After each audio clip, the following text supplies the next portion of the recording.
ಆಗಿರ್ತಕ್ಕಂಥ ಎಲ್ಲ ನನ್ನ ಆತ್ಮೀಯ ಸ್ನೇಹಿತರೆ ಹಾಗೂ ಬಂಧು ಮಿತ್ರರೇ, ಏನು ಎಚ್ ಎನ್ ನಾಗಮೋಹನ್ ದಾಸ್ ಅವರ ಏಕಸದಸ್ಯ ವಿಚಾರಣಾ ಸಮೀಕ್ಷೆ ಪರಿಶಿಷ್ಟ ಜಾತಿ ಪರಿಶಿಷ್ಟ ವರ್ಗಗಳ ಸಮೀಕ್ಷೆಯನ್ನ 2025 ಇಂಟ್ರೊಡ್ಯೂಸ್ ಮಾಡಿರೋದು ಬಹಳ ಅದ್ಭುತವಾದಂತ ಕಾರ್ಯ ಇದು ಮತ್ತು ಶ್ಲಾಘನೀಯ ಕೂಡ. ಮಾತಾಡಕ್ಕೆ ಅವಕಾಶ ಕೊಟ್ಟರೆ ಹಾಗಾಗಿ ಸ್ನೇಹಿತರೆ, ನಾನು ಅಧಿಕಾರಿಗಳಲ್ಲಿ ಒಂದು ರಿಕ್ವೆಸ್ಟ್, ಏನು ಈ ಒಂದು ಸಮೀಕ್ಷೆಯನ್ನು ಇಂಟ್ರೊಡ್ಯೂಸ್ ಮಾಡಿದಿರಿ, ಇದು 28 ಕ್ಷೇತ್ರಗಳಿದೆ ನಮ್ಮ ಬೆಂಗಳೂರಲ್ಲಿ. ಬಹಳ ಸಮರ್ಪಕವಾಗಿ ಆಗ್ತಾ ಇಲ್ಲ.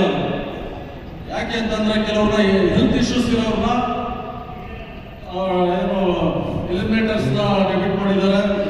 ಮತ್ತೆ ಕೆಲವರು ನಮ್ಮ ಏನು ನನ್ನ ಹೆಸರು ಎಚ್ ಮಾರಪ್ಪ ಅಂತ, ಸಾರಿ ಪರಿಚಯ ಮಾಡ್ಕೋಬೇಕಿತ್ತು. ಎಚ್ ಮಾರಪ್ಪ ಅಂತ ನನ್ನ ಹೆಸರು, DSS ರಾಜ್ಯಾಧ್ಯಕ್ಷರು. ನಾನು ವಾಸ ಯಲಹಂಕ. ನಮ್ಮ ಯಲಹಂಕ ಭಾಗದಲ್ಲಿ 4 ವಾರ್ಡ್ಗಳಿದ್ದಾವೆ. Ward number 1, ward number 2, ward number 3, ward number 4. ಅಲ್ಲಿ ಅತಿ ಹೆಚ್ಚು ಏನು ವಸತಿ ಸಂಕೀರ್ಣಗಳಿದ್ದಾವೆ. ಪೂರ್ವಾಂಕರ ಅಪಾರ್ಟ್ಮೆಂಟ್ಸ್ ಇದೆ, ನಾಗಾರ್ಜುನ ಅಪಾರ್ಟ್ಮೆಂಟ್ಸ್ ಇದೆ, ಇನ್ನೂ ಅನೇಕ ಆ ರೀತಿ. ಒಂದು ಅಪಾರ್ಟ್ಮೆಂಟ್ಸ್ ಅಲ್ಲಿ 3,500 ಮನೆಗಳಿದ್ದಾವೆ. ನೀವು ಸಮೀಕ್ಷೆ ಮಾಡಕ್ ಕಳಿಸಿರೋದು ಎಷ್ಟನ್ನ? ಕೇವಲ 2. ಇದು ಬಹಳ ಅವೈಜ್ಞಾನಿಕವಾಗಿದೆ. ಇದು ದಯಮಾಡಿ ಹ್ಯಾಂಡ್ಸ್ ಅನ್ನ ಕೊಡಿ. ನಮ್ಮ ಏನಾಗಲೇ ಸಹೋದರಿ ಹೇಳಿದಾಗೆ ಆಶಾ ಕಾರ್ಯಕರ್ತರನ್ನ ನೇಮಕ ಮಾಡಿ. ಅವ್ರು ಆಲ್ರೆಡಿ ರೆಡಿ ಆಗಿದ್ದಾರೆ. ನೀವು ಅವ್ರ ಕೆಲಸನೇ ಕೊಟ್ಟಿಲ್ಲ, ಜವಾಬ್ದಾರಿನೇ ಕೊಟ್ಟಿಲ್ಲ. ಟೀಚರ್ಸ್ ಪಾಪ ಎಲ್ಲೋ ಯಾದಗಿರಿಯಲ್ಲಿರೋರ, ಗುಲ್ಬರ್ಗದಲ್ಲಿರೋರು, ಅಥವಾ ರಾಮನಗರದಲ್ಲಿರೋರ ಟೀಚರ್ಸ್ಗಳನ್ನ ನೀವು ಅಪಾಯಿಂಟ್ ಮಾಡಿದ್ದೀವಿ. ಇದು ಬಹಳ ಅತ್ಯಂತ ಅವೈಜ್ಞಾನಿಕವಾಗಿದೆ. ಕೂಡಲೇ ಹ್ಯಾಂಡ್ಸ್ ಅನ್ನ ಕೊಡಿ.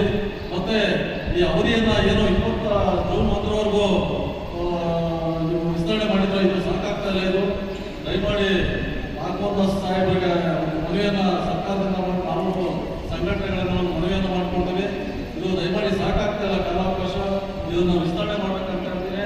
ಮತ್ತೆ ಇನ್ನೊಂದು ಮುಖ್ಯವಾಗಿರ್ತಕ್ಕಂಥದ್ದು, ನೀವು ಏನು ಸೆಲ್ಫ್ ಡಿಕ್ಲರೇಷನ್ ಅಲ್ಲಿ ಒಂದು ಆ್ಯಪನ್ನ ಬಿಡುಗಡೆ ಮಾಡಿದಿರೋ, ಇಲ್ಲಿ ನೋಡಿದ್ರೆ ವೇದಿಕೆಯಲ್ಲಿ ಜಾತಿ ಸರ್ಟಿಫಿಕೇಟ್ ತೋರಿಸೋ ಹಾಗಿಲ್ಲ, ಇನ್ನೊಂದಿಲ್ಲ ಮತ್ತೊಂದಿಲ್ಲ. ಸೆಲ್ಫ್ ಡಿಕ್ಲರೇಷನ್ ಅಲ್ಲಿ ಆಡಿ ನಂಬರ್ ಕೇಳ್ತದೆ.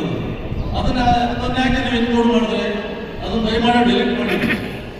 ಆಮೇಲೆ ಪ್ರಾರಂಭದಲ್ಲಿ ರೇಷನ್ ಕಾರ್ಡು, ಏನು BPL ರೇಷನ್ ಕಾರ್ಡು ಮತ್ತೆ ಆಧಾರ್ ನಂಬರ್ ಎರಡನ್ನೂ ಯಾಕೆ ನೀವು ಇನ್ಕ್ಲೂಡ್ ಮಾಡಿದ್ದೀರಿ ಅಲ್ಲಿ? ಇದು ಅವೈಜ್ಞಾನಿಕವಾಗಿದೆ. ಮತ್ತೆ ಪ್ರಾರಂಭದಲ್ಲಿ ಅನೇಕ ಈ ಸಮೀಕ್ಷೆಯಿಂದ ದೂರ ಉಳಿದಿದ್ದಾರೆ. ಮತ್ತೆ ಅಪಾರ್ಟ್ಮೆಂಟ್ಸ್ಗಳಂತೂ ಯಾರು ಒಬ್ರು ಮೇಲೆ ಕತ್ತಾ ಇಲ್ಲ. ಹೈರೈಸ್ ಬಿಲ್ಡಿಂಗ್ಗಳಲ್ಲಿ ಸಮೀಕ್ಷೆ ಮಾಡೋರು ಮನೆಗೆ ಹೋಗ್ಬೇಕು. ಕ್ಯಾಂಪ್ ಹಾಕೊಂಡು, ಫೆಂಡಲ್ ಹಾಕೊಂಡು ಎಲ್ಲೋ ಕೂತ್ಕೊಂಡು ಅವ್ರು ಬರ್ತಾರೆ, ನಾವು ಮಾಡ್ತೀವಿ ಅಂತಂದ್ರೆ ಇದು ಇಟ್ ಈಸ್ ನಾಟ್ ಗುಡ್. ದಯಮಾಡಿ ಮನೆಗೆ ಸಮೀಕ್ಷೆದಾರರು ಮನೆಗೆ ಹೋಗಿ ಸಮೀಕ್ಷೆಯನ್ನ ಮಾಡಿ ಜಾತಿ ಗಣತಿಯನ್ನ ಎಂಟ್ರಿ ಮಾಡಬೇಕು ಸಂದರ್ಭದಲ್ಲಿ ಹೇಳ್ತಾ. ಆಮೇಲೆ ಕಾಲಂ ನಂಬರ್ 13ರಲ್ಲಿ ಆದಿ ದ್ರಾವಿಡ, ಆದಿ ಕರ್ನಾಟಕ, ಆದಿ ಆಂಧ್ರ ಅಂತ ನೀವು ಒಂದು ಗೊಂದಲವನ್ನು ಸೃಷ್ಟಿಸಿದ್ದೀರಿ. ಡೈರೆಕ್ಟ್ ಆಗಿ ಹೊಲೆಯ ಮಾದಿಗ ಅಂತ ಯಾಕೆ ನೀವು ಇದು ಮಾಡಿಲ್ಲ? ಇದು ಜನಗಳಿಗೆ ಮತ್ತೆ ನೀವು ಗೊಂದಲವನ್ನು ಸೃಷ್ಟಿ ಮಾಡಿದಿರಿ. ಇದು ಬಹಳ ಅವೈಜ್ಞಾನಿಕವಾಗಿದೆ. ದಯಮಾಡಿ ಆಮೇಲೆ ಇವತ್ತು ಸಭೆ ಕರೆದಿದ್ರಿ. ಈ ಸಭೆಯಲ್ಲಿ ಮುಖ್ಯವಾಗಿರ್ತಕ್ಕಂಥ ಅಧಿಕಾರಿಗಳು, ಫೀಲ್ಡ್ ವರ್ಕ್ ಮಾಡೋರು ಒಬ್ರು ಇಲ್ಲ ಇಲ್ಲಿ.